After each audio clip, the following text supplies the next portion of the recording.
Thanks. I've got a quick question for Steve Rentoul. Firstly, I'm absolutely shattered the work I've done on CI sickness, not over the last 50 years, but over the last 80 years. It's totally worthless.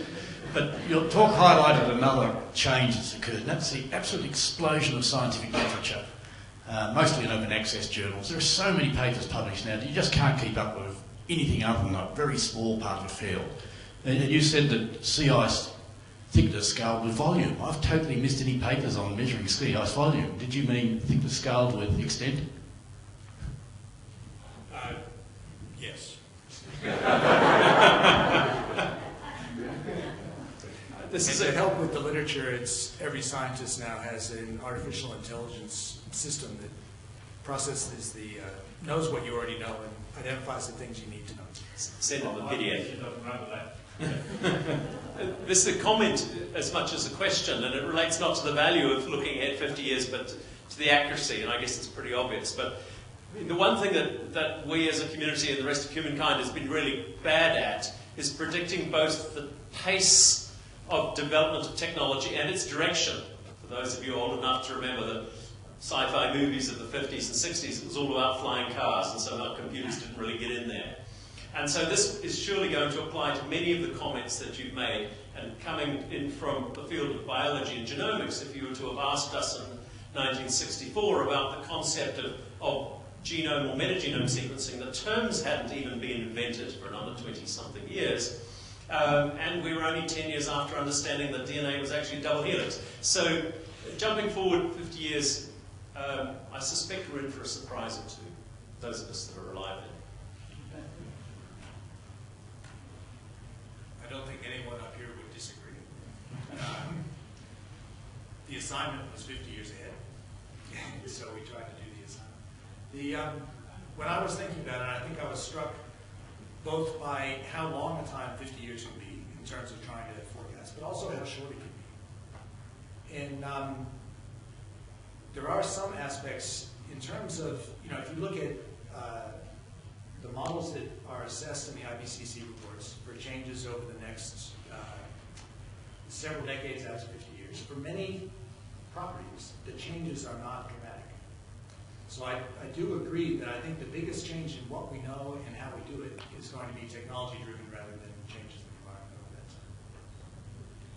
Just add a few words. I think the problem with Antarctic research, as we all know, is that it's very expensive business doing research, and it's particularly expensive getting people into Antarctica. Several of us have talked about the opportunity of autonomous vehicles in Antarctica, and I think that's going to be influencing lots of different areas of science, in the ocean, in the ice, in lots of different ways. And it's important to recognise that. There's lots of things to do still. But I think also there's going to be a development of satellite technology as well. And if we're going to understand change in Antarctica, we need monitoring systems that are simply absent at the moment. Not just in a few places, but in many places. And regular long-time series to be developed. And I really can't see that there's any feasible way of doing that, given how expensive it is putting people into Antarctica, other than getting better satellites, more clever satellites, getting the information that we really need. And that's just on the surface of the ice sheet. But at some stage in the future, getting satellites to be able to look underneath the ice sheet as well. Yes. Talking about resources, once NASA was saying that there was a decrease of sea ice in the Arctic. I mean, that was a forerunner of some of the signals of climate change is there already. But after that, the whole issue of decreasing of sea ice in the Arctic sort of went away and submerged with the grab for the Arctic. And I would tend to think that it may be the same for the Antarctic. Thank you. Not for me. Which one? The two of us. For you.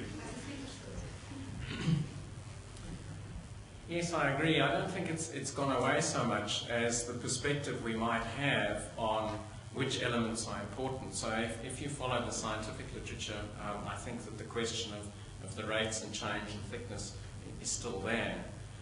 What our attention has been drawn to is, for example, and in the words of a historian of conflict, was the fact that there was something of a developing dispute in the first edition of his book called Climate Wars, and this is the fellow called Gwyn Dyer.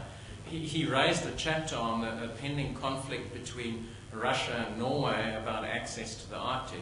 And then in the revision of his book, he had to remove it because they developed an agreement to continue exploiting the area together. So you're right in the sense that there will be changes in the political arrangements, and it may be very quick. And hence the fact that I drew attention to the fact that quite a bit of our knowledge of what's happening in terms of the natural world, we actually have sufficient information at our disposal to make some judgments on what we think we should do to limit that, but we aren't doing it. So, for example, in the audience here, and you will hear amongst our scientific colleagues, we've already shifted our baseline not to what we should do about the change, but how we should better understand the change and what we may expect in terms of its biological impacts. Now, that may just be because we've had a change in influence over the past couple of days, but it does strike me that we continue to shift our goals and our perspectives on what we think is important in the scientific area, and that influences what we think we can do as humans anyway. So I do think that we have this situation where we've accepted we're going to change, and maybe that will encourage us just to accept further change, because after all, once you pass that, gee, it's all going to change. Yeah, first of all, thanks a lot for all these very entertaining talks. It was really nice, and I think we should have started by the talks that would have given more ideas for this scan, especially with Steve's projections. You were mentioning a lot about how much the environmental changes, the physical changes of the environment were somehow limited. But don't you think that the harvesting of the resources will be the major issue that will come into play? Because one of the things on the first Marta Timius poster is that the population will increase, and there will be a real demand for harvesting the resources, and that's where the tipping point in the ecosystem may be reached. So I don't know who wants to answer, if it's Jose or Steve. I'd like to hear your view on how this is going to really affect much more than climate change, Antarctica. Well, the obvious answer is that we're already good that we have major organizations working on that. So we have, CAMLR, for example, that is really addressing that. The other thing that I find is quite good is in terms of policy making with the entire treaty, and the Commission for Environmental Protection is actually looking at this very clearly. What is really one of the hot topics is actually the establishment of marine protected areas and its value. It's something that in the last 2 days we've been addressing that very clearly. Not only its value of establishing them, but actually what they can tell us as a major, probably good way to protect the resources that we have in the Southern Ocean.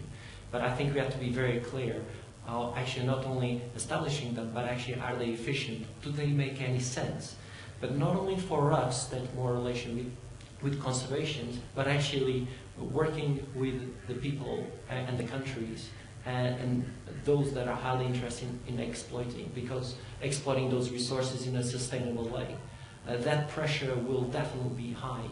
And I think we have to combine these different disciplines, like we hear today, from the ice melting that will affect oceanography, that will affect the biology, that will affect conservation and politics. One thing that really it's crucial is that we have to combine all these players and talking in a very simple language that actually everybody will understand to make the right decisions.